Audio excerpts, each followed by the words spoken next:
одна из тех, кто имеет высшие ступени. Есть никто иная, как госпожа, мать верующих, известная как Хадиджа бинт Аль-Хувейлид, да будет доволен ею Аллах. Ее отец был Хувейлид ибн Асад. Ее мать звали Фатима бинт Аль-Заида. Ее отец умер в одной из битв, и когда она росла, передается, что она вышла замуж за человека по имени Атик ибн Аида Аль-Махзуми, и мужчина вскоре скончался. Он умер. Мы точно не знаем, как это случилось. И передается, что после небольшого периода времени она вновь вышла замуж за человека по имени Абу Халя. Он также умер, и она была известной вдовой. Она была довольно молодой. Она была очень богатой женщиной. Из среды благородных племен курайшитов. Она была очень уважаема. И в то же время многие мужчины хотели взять ее замуж. Но она была очень скептична по поводу этого, потому что она уже пережила один брак. И еще один после этого, согласно хадисам.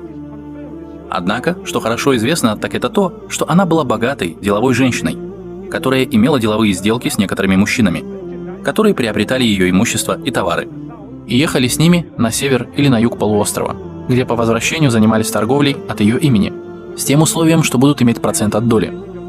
Но ее не удовлетворяли подобного рода мужчины, то, что они делали, их отчетность и так далее. Так пророк, мир ему и благословения, начал работать пастухом. Он был молодым человеком и продолжал работать, копя некие сбережения. И в возрасте 18-19 лет он начинает выходить на рынок. У него были небольшие сбережения, чтобы начать. И вначале он работал брокером. Он знакомил покупателей и продавцов друг с другом и получал комиссионные. Тотчас же без промедления он стал известен из-за своей честности и создал себе репутацию честного человека. И вот поэтому начали распространяться его прозвища Ас-Садик и Аль-Амин. И в итоге это привело его к тому, что теперь он заработал достаточно денег, чтобы начать торговать и приобретать свои собственные товары. И теперь он уже официально был на рынке как торговец. Он заработал свою известность трудолюбивой репутацией, потому что он, повторюсь вновь, никогда не посмел заработать и одного цента незаконно, например, подрезав у кого-то другого его бизнес, продавая дешевле или продавая за бесценок кому-то.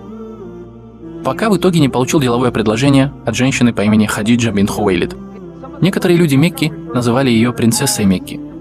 Некоторые называли ее Хадиджа Аль-Кубра, Великая Хадиджа. Мухаммад, мир ему и благословение, начал разговор с ней. Она сказала: «Слушай, я хочу, чтобы ты занялся этим делом. Ты будешь брать определенный процент и так далее». И он согласился. Она сказала ему: «Я пошлю с тобой одного из своих слуг. Его имя Мейсара». Так Мейсара отправился с Мухаммадом, мир ему и благословение. И, по-видимому, они отправились в Шам, чтобы там заняться торговлей.